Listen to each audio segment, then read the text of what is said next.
कि आज दिन तक सांगा के सामने जो कोई आया है उसको इसने भगा भगा के मारा है। फिर और पता चला कि सांगा जब बाबर से लड़ने गया तब उसके एक हाथ नहीं, एक पैर नहीं, एक आंख नहीं, एक कान नहीं, उसके 80 घाव थे। हुआ यूं था, अपने टोंक में एक जगह पड़ती है टोडा। कौन सी जगह है? टोडा का एक राजा था, उसका नाम था सुल्तान सोलंकी। क्या नाम था? अजमेर से मुसलमानों का हमला हुआ, सुल्तान सोलंकी से टोडा छीन लिया गया, तो सुल्तान सोलंकी बेरोजगार, तो सुल्तान सोलंकी टोडा से निकल के चला गया मेवाड़। मेवाड़ का राजा रायमल। राजा कौन है? जिसने रायमल को जाकर, भाई रायमल जी मेरे टोडा पे मुसलमानों ने कब्जा कर लिया, मेरे को रहने की जगह दो। तो रायमल ने इसको मेवाड़ में रहने की जगह दे दी। अब सुल्तान सोलंकी सोच रहा है कि मेरे को वापस मेरा राज्य प्राप्त करना। राज्य कौन सा है? टोडा। पर वो जानता था कि यार अकेले मेरी पार पड़ेगी नहीं, यार क्या किया जाए।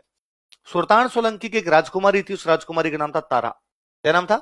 बेहद सुंदर राजकुमारी थी, कई राजकुमार और राजाओं से शादी करना चाहते थे। तो सुल्तान सोलंकी ने घोषणा की कि तारा की शादी उससे करूंगा जो मेरे को क्या जीत के देगा? टोडा।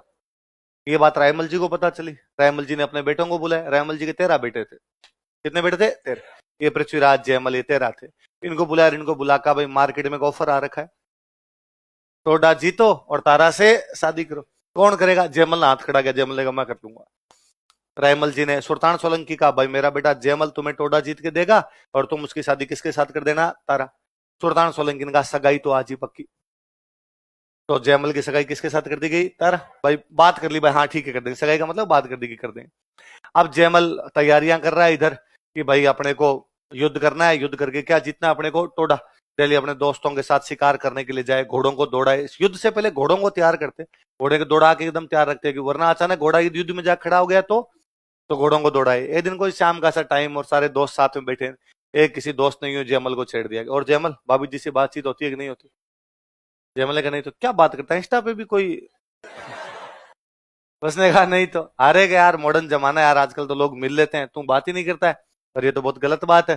तो जयमल को उन्होंने चढ़ाया, तो जयमल उन सोलंकियों के घर पे चला गया और सोलंकियों को जाकर आगे मुझे किससे मिलना है? तारा से। सोलंकियों ने कहा कि जयमल जी अभी तो तारे आसमान वाले देख लो, हमारे यहाँ शादी से लड़की से मिलने का कोई रिवाज नहीं।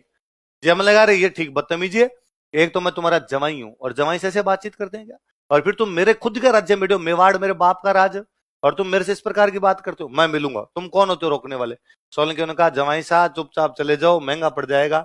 जयमल ने जिद की, सोलंकी ने मार दिया। हमने लिखा अभी देखो, सोलंकियों के खिलाफ लड़ता हुआ मारा गया, बस ऐसे ही मरा था जैसे अभी।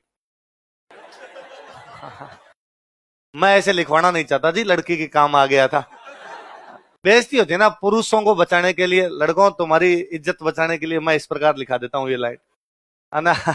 अब ये बात दूसरे दिन रायमल जी को पता चली। सोलंकी ने रायमल जी को मैसेज किया कि भाई आपका जयमल आगे कल बदतमीजी कर रहा था और बदतमीजी कर हमने मार दिया। रायमल जी ने कहा कोई बात, महिलाओं के मामले में जो बदतमीजी करे उसका यही हाल किया जाना था। और रायमल जी ने कहा भाई अब बाकी बेटों को बुला पूछा, अब बताओ तुम में से। इस बार पृथ्वीराज ने हाथ खड़ा किया। पृथ्वीराज ने कहा मैं उस दिन हाथ खड़ा कर रहा था, पर जयमल जल्दी हाथ खड़ा कर गया था। फिर पृथ्वीराज ने टोडा जीता, टोडा जीत के तारा से शादी की। तारा को अजमेर के किले में रखता था, इसलिए अजमेर के किले का नाम रूढ़ी कड़िया। अगला राजा लिखो सांगा। अब जो 13 थे ना रायमल के, उनमें 3 ये मुख्य हैं, पृथ्वीराज, जयमल और सांगा। और ये तीनों शक्तिशाली, बराबर के शक्तिशाली, और तीनों डेली लड़े कि अपने पिताजी के मरने के बाद अगला राजा कौन बनेगा। एक दिन रायमल जी ने बुलाकर, मेरी नजरों के सामने तो ये बात मत किया करो कि पापा मरते ही राजा कौन बनेगा, इसका मतलब तुम वेट ही कर रहे हो कि मैं मरूं और तुम क्या बनो? यार बन जाना यार मेरे मरने के बाद। लेकिन तीनों भाई माने। तो इनके एक अंकल हुआ करते, उन अंकल का नाम था सारंग देव। क्या नाम था? तो सारंग देव जी ने इनको एक दिन कहा कि चित्तौड़ से थोड़ा दूर एक माता जी का मंदिर था, उस मंदिर में एक महिला पूजा करती थी, और वो जो महिला पूजा क्या करती, वो भविष्यवाणियां भी क्या करती, हाथ देख के बता देती भविष्य क्या है। तीनों को लेके गए इनके अंकल सारंग देव जी, और उस बूढ़ी महिला को जाकर कहा कि माई तू इनके हाथ देख के बता कि इनमें से अगला राजा कौन बने। बुढ़िया सियाणी थी बेचारी, उसने कहा कि क्या करोगे पूछ के, तुम्हारे बाप के मरने के बाद एक को तो राजा बनना ही है, मैं आज नाम बता दूंगी तो बाकी दोनों के मन में आएगा कि हम राजा नहीं बनेंगे, फालतू में खटास आएगी भाइयों भाइयों के मन में, जो होना है वो तो हो ही जाएगा। पृथ्वीराज बड़ा गुस्सेल था। पृथ्वीराज ने अपनी तलवार बाहर निकली, बताती है कि नहीं बताती, फिलोसफी झाड़ रही है फालतू की। अब तलवार से तो भाई सबको डर लगे, और बुढ़िया ने कहा तू तो नहीं बनेगा। पृथ्वीराज ने कहा कोई बात नहीं, ये जो बाकी दो इनमें से बता। अब बेचारी डरते डरते उसने कहा सांगा बनेगा। कौन बनेगा? और भाई जैसे कहा सांगा बनेगा, पृथ्वीराज जयमल दोनों टूट के पड़े, सांगा को लिया साइड में, सांगा की आंख फोड़ दी एक। लेकिन वो सारंग देव जी बीच में आए, वो बूढ़ी महिला बीच में, सांगा का निकल यहां से, सांगा जैसे तैसे करके वहां से निकलता है। राजसमंद में अपने एक जगह पड़ती है सेवंतरी। कौन सी जगह, कहां पर पड़ता है सेवंतरी गांव? यहाँ पे एक रूप नारायण जी महाराज का मंदिर था। किसका मंदिर था? भगवान विष्णु का, रूप नारायण जी का मंदिर था। वहां पर एक तीर्थ यात्री रुका हुआ है, मारवाड़ का एक तीर्थ यात्री, उसका नाम है बिद्दा जेतमालोत। क्या नाम है? बिद्दा जेतमालोत। क्या नाम दोहराता होता है? मारवाड़ का तीर्थ यात्री है, तीर्थ यात्रा करने के लिए निकला हुआ है, एक मंदिर में रुका हुआ है। कौन से गांव में? सेवंतरी। सेवंतरी कहां पड़ता है? कौन सा यात्री रुका हुआ है? सांगा। वहां उसके मंदिर तक आया, मंदिर तक आया और उसने बिदा जैतमाला तो कहा कि भाई ऐसे ऐसे मेरे पीछे पड़े हो यार, बचाओ यार मेरे को। तो उसने कहा देख और तो कोई तरीका नहीं है, एक काम कर, तेरा घोड़ा थक गया होगा, तू हमारा घोड़ा ले यहाँ से निकल जा, और तेरे भाई आएंगे तब हम उनको रोक लेंगे, और कैसे न कैसे करके इतने में तू आगे निकल ही जाएगा। तो सांगा वहां घोड़ा लेता है, घोड़ा चेंज करता है, अपना घोड़ा छोड़ता है, वो घोड़ा लेके वहां से निकल जाता है। इतने पीछे पीछे पृथ्वीराज जयमल आ गए, उन्होंने सांगा घोड़ा देखा तो उन्होंने पूछा बिदा जैतमल से, भाई बंदा आया था किधर गया? तो नहीं नहीं यहाँ तो कोई नहीं आया। अरे कैसे नहीं आया, घोड़ा खड़ा है उसका यहाँ पर। तो उनके बीच में थोड़ी बहस होती है, तो बिदा जेतमल उनसे लड़ाई कर लेता है पृथ्वीराज जयमल से। हालांकि वो लड़ाई में वहां मारा जाता है, और वो इतनी देर तक रोक लेता है पृथ्वीराज जयमल को कि सांगा वहां से आराम से निकल गया था। कुल मिला के वहां सांगा की जान यदि कोई बचाता तो कौन बचाता है? कौन बचाता है? बिदा जेतमल। कौन से गाँव में, है ना? फिर जब सांगा आगे चल के राजा बनता है तो फिर उस बिदा जेतमल के बेटों को बुला के मेवाड़ में सामंत बनाता है। वो कहता है आज मैं यदि सीट पे बैठा हूं तो इसका एकमात्र कारण है कि उस दिन किसने सिर कटवा लिया था अपना? सांगो भोगे चित्रकूट सिर बिदा सट है। चित्तौड़ का नाम था चित्रकूट। क्या नाम था? सांगो भोगे चित्रकूट। भोगना मतलब राज करना, भोगना मतलब सांगो भोगे चित्रकूट। सांगा कहां राज कर रहा है? चित्रकूट। चित्रकूट मतलब चित्तौड़। सिर बिदा सटे, सटे मतलब होता है बदले में, सटे मतलब गांव में अदला बदली को बोलते हैं आटो साटो। अदला बदली कोई बात हो तो क्या बोलते हैं? आटो। सिर मतलब सिर, बिद्दा ने सिर कटवाया, उसके बदले में सांगा कहां पर राज कर रहा है? चित्तौड़। तो सांगा ने दिल्ली के इब्राहिम लोदी को कौन कौन से युद्धों में रहा? खातौली और बाड़ी। उसने मालवा के महमूद खिलजी सेकंड को कौन से युद्ध में रहा? घाघरों। उसने गुजरात के मुजफ्फर शाह को कौन से में रहा? कुल मिला के उत्तर भारत में मेवाड़ के अलावा 3 बड़ी मुस्लिम रियासतें हैं, दिल्ली, मालवा, गुजरात। सांगा के जब जी में आता तब उनको उठा उठा के मारता। तो इसका मतलब उत्तर भारत का निर्विवादित रूप से सबसे बड़ा राजा कौन था? कौन था? इधर दिल्ली का राजा कौन है? इब्राहिम लोदी। कौन है? इब्राहिम लोदी अफगान है। इब्राहिम लोदी कौन है? अफगान, अफगानिस्तान का था, अफगान था। इसके पिताजी का नाम है सिकंदर लोदी, और सिकंदर लोदी के पिताजी का नाम था बहलोल लोदी। कौन थे ये? अफगानों के 3 राजा बने, बहलोल लोदी, सिकंदर लोदी और इब्राहिम लोदी। अफगानों में एक सिस्टम है कि अफगान ये मानते हैं कि हम सब बराबर है, हमें कोई छोटा या बड़ा, ठीक है हमारा राज आ गया तो एक राजा बनेगा, पर वो ये नहीं कि बाकी पे हुक्म चलाता फिरे, वो भी हमारे बराबर है। इसलिए बहलोल लोदी ने जब अफगानों का राज्य स्थापित किया तो बहलोल लोदी तो बेचारा बाकियों की इतनी बातें मानता था कि वो कभी सिंहासन पर भी नहीं बैठा। वो हमेशा अफगानों के नीचे ही बैठता था, साथ में बैठता था, और बाकियों से कहता ठीक है मैं राजा बन गया पर मैं तुम्हारे बराबर ही हूँ, बताओ मेरे लायक कोई काम हो तो बता दो। कई बार तो उसको बाकी अफगान इतना डराते थे कि वो रोने लग जाता था कि मैं हट जाऊंगा, ऐसे मत करो प्लीज, डराओ मत मेरे को। क्योंकि बहलोल लोदी एकदम वो ग्राउंड से आया था कि भाई अफगानों ने लड़ाई लड़ी और लड़ाई लड़के कब्जा किया था। अब बहलोल लोदी का बेटा राजा बनता है सिकंदर लोदी। कौन बनता है? वो सिंपल आदमी नहीं, वो राजा का बेटा है, वो राजा का बेटा। तो उसने कुर्सी पर बैठना शुरू किया कि सिंहासन पर बैठूंगा मैं। अफगानों को यह भी बड़ा बुरा लगता है कि सिंहासन किस बात का, नीचे बैठते हैं सारे। उसने कहा चलो मैं सिंहासन बैठता हूं, तुम भी कुर्सियां लगा लो, मैं थोड़ा ऊंचा बैठ जाऊंगा और तुम इधर बैठ जाओ। सिकंदर लोदी के टाइम में ठीक ठाक आ गया। अब सिकंदर लोदी के बाद कौन बना? इब्राहिम। उसका तो बाप भी राजा था, दादा भी, 3 पीढ़ियों से राजशाही देख रहा था, उसमें एटीट्यूड पूरा था। उसने कहा खाली मैं बैठूंगा, तुम खड़े रहो। इसलिए अफगान इब्राहिम लोदी से बहुत ज्यादा परेशान थे। अफगानों को लगता था ये हमारा ईगो हर्ट कर रहा है बंदा, इस प्रकार की बातें इसको करनी नहीं चाहिए। तो उसके 2 चाचा उससे बड़े नाराज चल रहे हैं, दौलत खान लोदी और आलम खान लोदी। कौन कौन है? दौलत खान लोदी और आलम खान लोदी। और वो इब्राहिम लोदी को हटाना चाहते हैं। उनको लगता है यार कल का छोरा हमें आगे खड़ा रखता है, खुद सीट पर आगे बैठता है, पर उनकी पार नहीं पड़ रही, क्या किया जाए क्या नहीं किया जाए। उधर मध्य एशिया में थोड़े शक्ति संतुलन, जो पावर ऑफ बैलेंस है, तो बैलेंस ऑफ पावर है, वो वहां पे गड़बड़ा रहा है। उज्बेकिस्तान एक देश है, नाम सुना है? उज्बेकिस्तान नाम सुना होगा। उज्बेकिस्तान एक देश है, उज्बेकिस्तान की राजधानी है समरकंद। उन दिनों राजधानी क्या हुआ करती? समर। अब तो चेंज है, पहले वो समरकंद उस समय मुख्य उनका शहर हुआ करता, समरकंद राजधानी उनकी। समरकंद का राजा बनना चाहता है एक आदमी, उस आदमी का नाम है बाबर। क्या नाम है? वो मुगल है। वो कौन है? मुगल। मंगोल मंगोल थे, मंगोल मंगोल मंगोल करते करते वो सब क्या बन गया? मुगल। और बाबर कहां का राजा बनना चाहता है? समरकंद। पर उसका चाचा राजा बन गया। कौन बन गया? तो उसने बाबर को कूट पीट के निकाल दिया। तो बाबर अफगानिस्तान से भाग के आ गया, सॉरी उज्बेकिस्तान से भाग के आ गया अफगानिस्तान। कहां पर आ गया? और काबुल के पास में बैठ के अपना टाइम पास कर रहा है। बेचारा वापस जाए उज्बेकिस्तान की तरफ, समरकंद की तरफ, अपने चाचा को हराने के लिए, लेकिन उनका चाचा उसको मारपीट करके वापस भगा दे। थोड़े दिनों बाद वापस जाए, वापस भगा दे। फाइनली बाबर को ये समझ में आ गया कि उज्बेकिस्तान की तरफ जाने का कोई भी फायदा, पर अब कहां जाए? काबुल तो पहाड़ियों का इलाका, वहां तो खाने पीने का भी इतना कुछ सिस्टम नहीं। तो उसको लगा मैं इंडिया पर अटैक करता हूं और कम से कम खाने पीने का तो जुगाड़ करूं। अफगानिस्तान के बाद भारत शुरू हो जाता, क्योंकि पाकिस्तान तो तब भारत ही हुआ करता। तो उसने अपने पाकिस्तान वाला जो पंजाब है, इस पर 4 अटैक किए। कौन से पंजाब पर? भाई पंजाब के 2 टुकड़े हो गए ना, आधा पंजाब अपने पास और आधा पंजाब पाकिस्तान। अपने पास आधा ही नहीं, 1/4 अपने पास, 3/4 पाकिस्तान। पाकिस्तान को ज्यादा हिस्सा मिला पंजाब का। पंजाब पानी वाली जगह अपने, पंजाब में खेती अच्छी होती, इसलिए बाबर काबुल से आता, पंजाब पर अटैक करता, किसानों से फसलें वसलें छीन के और वापस भाग जाता, हाथों तो वापस भाग जाया करता। ऐसे उसने 4 अटैक किए। कितने अटैक किए? बैठा कहां पर है वो? काबुल। कहां पर बैठा है? काबुल। बनना राजा कहां का चाहता? वो समरकंद, लेकिन समरकंद में उसकी पार पड़ती नहीं है। तो अटैक कहां पर कर रहा? वो इंडिया। ये बात पता चली इब्राहिम लोदी के दोनों चाचाओं को, दौलत खान लोदी और आलम खान। ये दोनों यहां से चला के गए काबुल, और काबुल जाके बाबर को कहा, क्या रे बाबर, छोटे छोटे अटैक करता है, हाथ लगा लगा के वापस भाग के आता है, थोड़ी हिम्मत रख, थोड़ा आगे बढ़, हिंदुस्तान पूरा पड़ा है, दिल्ली पर कब्जा कर, आगरा पर कब्जा कर।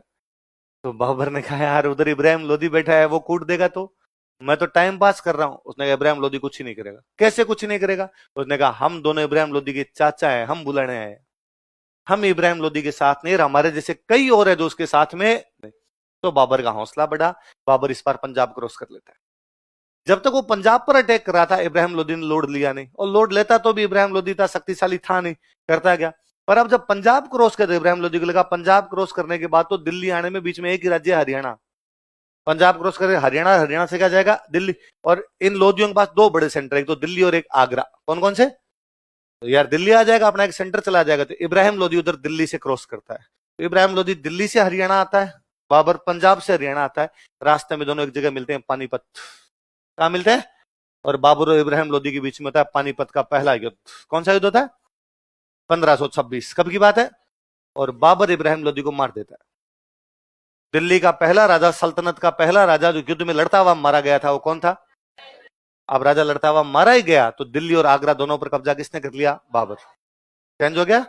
पहले दिल्ली आगरा में इब्राहिम लोदी था, सांगा उसको जाके 2 बार हरा के आ गया था। कहां कहां पे? खातोली और बाड़ी। पर इब्राहिम लोदी तो मर गया, अब नया कौन आ गया? अब बाबर दिल्ली आगरा आ गया, तो बाबर का भी जी चला, बाबर को लगा मैं राजस्थान की तरफ जाऊं। सांगा कहता है कि नहीं, राजस्थान मेरा, तो इधर आने की आवश्यकता नहीं। तो अब वापस दिल्ली से लड़ाई होगी, पर अब दिल्ली का राजा चेंज, और दिल्ली का राजा कौन है? बाबर ने दिल्ली और आगरा दोनों से थोड़ा थोड़ा नीचे की तरफ आने का प्रयास किया। वो दिल्ली से भी राजस्थान की तरफ बढ़ने का प्रयास करता है, आगरा से भी राजस्थान की तरफ आने का प्रयास करता है। आगरा से जब राजस्थान की तरफ आते हैं, अपने आता भरतपुर। भरतपुर में अपने किला था बयाना। कौन सा किला था? तब भरतपुर नहीं हुआ करता था, बयाना होता था। इसलिए बाबर कहां पर कब्जा कर लेता है? कहां कब्जा कर लेता है? जब उसने बयाना पर कब्जा किया, तो सांगा को लगा ये किधर, ये नाथी का बाड़ा थोड़ी है, तुम इधर आ जाओगे। और राजा बयाना हमारा है, तुम बयाना में घुस नहीं सकते। इसलिए सांगा बयाना का किला छुड़वाने के लिए जाता है। किससे? तो सांगा और बाबर के बीच कौन सा युद्ध होगा? कौन सा युद्ध होगा? बयाना। अब बयाना का युद्ध हुआ आपका 16 फरवरी, खानवा कब होना आपका 17 मार्च। 1 महीने का टाइम है बीच में। 1 महीने तक उधर से सेना इधर आई, इधर से सेना उधर गई, आगे आमने सामने पड़े। थोड़ी दूर इधर बाबर की सेना पड़ी है, थोड़ी दूर इधर किसकी सेना पड़ी है? सांगा। अपनी अपनी तैयारियां कर रहे हैं दोनों। बाबर ने अपनी तैयारियां की, और जैसे मान लो 17 मार्च को युद्ध करना है, 16 मार्च वाले दिन बाबर ने अपने सैनिकों को इकट्ठा किया, और इकट्ठा करके आगे, सैनिकों कल हम इस सांगा से लड़ने के लिए जाएंगे, इस सांगा के घमंड को चूर चूर कर देंगे, हाउस द जोश। सबने कहा लो सर। सैनिकों ने लड़ने से क्या कर दिया? बाबर ने कहा क्यों भाई, क्यों नहीं लड़ना चाहते? अच्छा, बाबर के सैनिकों के नहीं लड़ने के पीछे 2-3 कारण है। एक कारण तो यह था कि बाबर जब काबुल से अपनी सेना लेकर रवाना हुआ था, तो इससे पहले वो पंजाब पर 4 अटैक कर चुका था, और पंजाब पर वो केवल पैसे लूट के वापस भाग जाया करता था। तो इस बार भी वो यही कह के लाया था कि देखो पंजाब में थोड़े थोड़े पैसे मिलते हैं, इस बार अपने दिल्ली और आगरा चलेंगे, वहां थोड़े ज्यादा पैसे मिलेंगे, पैसे लेके अपने के आ जाएंगे वापस। इसलिए उसके साथ सैनिक आए थे। लेकिन जब वो दिल्ली और आगरा पर कब्जा करता तो उसे भयंकर धन मिला, भयंकर धन मिला। इसलिए बाबर वापस गया नहीं, यही रह गया। जबकि दौलत खान लोधी, आलम खान लोधी इसलिए लाए थे कि तू वहां कब्जा करके हमें दे देना। लेकिन बाबर ने कहा ना ना ना, मैं रखूंगा।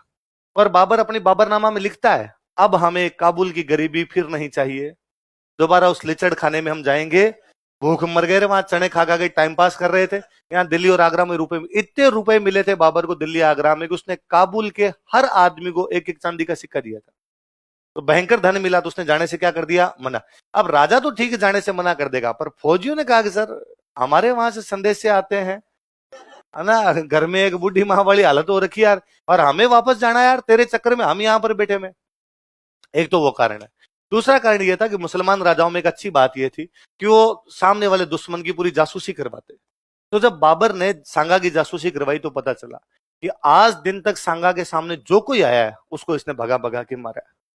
फिर और पता चला कि सांगा जब बाबर से लड़ने गया तब उसके एक हाथ नहीं, एक पैर नहीं, एक आंख नहीं, एक कान नहीं, उसके 80 घाव थे। कितने घाव थे? तो सैनिकों ने उसको कहा कि जिसके हाथ नहीं, पैर नहीं, आंख नहीं, कान नहीं, फिर भी लड़ने के लिए आ रहा है, तो मिनख तो नहीं है, डाकी है भाई साहब।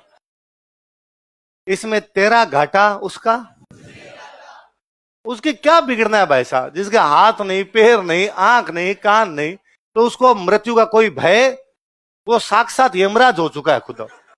इसलिए वापस चल लेते हैं वरना ये मारेगा। बाबर ने कहा नहीं नहीं, ऐसी कोई बात नहीं, अपने को नहीं हरा सकता, इसने इन छोटे छोटों को हराया होगा, अपने से अपने को नहीं हरा सकता। बाबर के सैनिकों ने कहा बाबर फालतू की बात नहीं करनी। बाबर ने कहा हम मुगल है, हम कैसे हार सकते हैं? उसने कहा ये मेहंदी ख्वाजा सुल्तान मिर्जा भी मुगल ही है, और इनका वीडियो पड़ा है हमारे पास, महीने भर पहले इसने धोतियां खोल ली थी इनकी। सुल्तान मिर्जा ने कहा प्लीज वीडियो डिलीट करवा दो, ये कोई तरीका नहीं होता है। तो बाबर को लगा मरा दिया फौजी, और बात भी सही थी, फौजियों की जेन्युइन बात थी उनकी। भाई आप ऐसे जगह लड़ने के लिए जा रहे हो जहां का राजा बहुत ज्यादा शक्तिशाली है, आप इतने दिन हो गए तो आपको वापस अपने घर की भी याद आ रही है, मरमुरा जाओगे तो वापस घर ही कैसे पहुंचोगे? तो बाबर ने अपने सैनिकों को उत्साहित करने के लिए, उनको मोटिवेट करने के लिए बाबर ने एक भाषण दिया। और बाबर कहता है कि तुम्हें क्या लगता है कि बाबर खुद के लिए लड़ता है? उनका लगता नहीं है, लगना अलग चीज होती है। बाबर ने कहा तुम्हें क्या लगता है कि बाबर अपने साम्राज्य विस्तार के लिए लड़ता है? उनका हाँ। बाबर ने कहा नहीं, तुम गलत सोचते हो, बाबर ना खुद के लिए लड़ता है ना साम्राज्य विस्तार के लिए लड़ता है, बाबर इस्लाम के लिए लड़ता है। ये मजहब की लड़ाई है।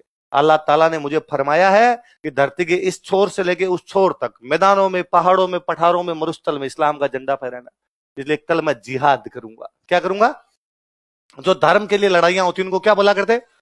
मैं जिहाद करूंगा। और यदि तुम मेरे साथ आओगे तो ठीक है, यदि तुम साथ ना भी आओगे तो मैं अकेला लड़ूंगा। अगर मैं जीत गया तो मैं गाजी बन जाऊंगा। क्या बन जाऊंगा?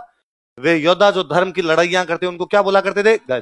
और मर भी गया तो मुझे कोई गम नहीं है, मैं जन्नत जाऊंगा, शहीद हो जाऊंगा। क्या हो जाऊंगा? तुम लड़ना चाहते हो तो देख लो। अब तो धर्म की, मजहब की, अल्लाह की, इस्लाम की बातें की सैनिकों में थोड़ा थोड़ा जोश है।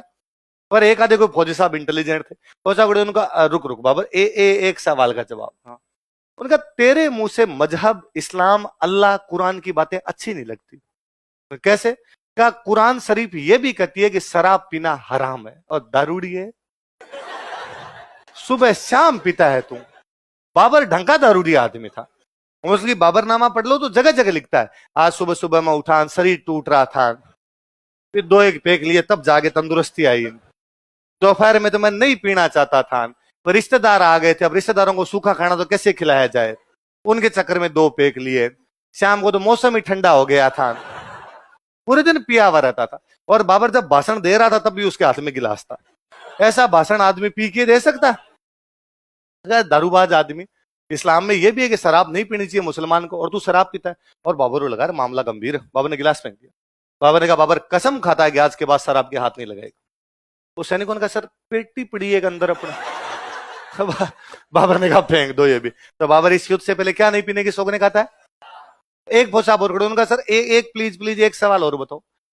इस्लाम यह भी कहता है कि मुस्लिम राजा मुस्लिम व्यापारियों से कर नहीं लेगा। मुस्लिम राजा मुस्लिम व्यापारियों से कर नहीं लेगा। और बाबर मुस्लिम व्यापारियों से कर लिया करता था, तमगा। कौन सा कर लिया करता? और कहा यार बाबर तुम मुस्लिम व्यापारियों से तमगा लेते हो। बाबर ने कहा मैं कसम खाता हूं कि आज के बाद किसी भी मुस्लिम व्यापारी से तमगा। बाबर इस युद्ध को क्या घोषित कर देता है? ये धर्म की लड़ाई है, मेरी व्यक्तिगत लड़ाई नहीं है। आज के बाद मैं शराब के हाथ नहीं लगाऊंगा, आज के बाद मैं मुस्लिम व्यापारियों से क्या नहीं लूंगा। अब थोड़ा जोश है, पूछा उसने, हाउस द जोश, सबने कहा हाई सर।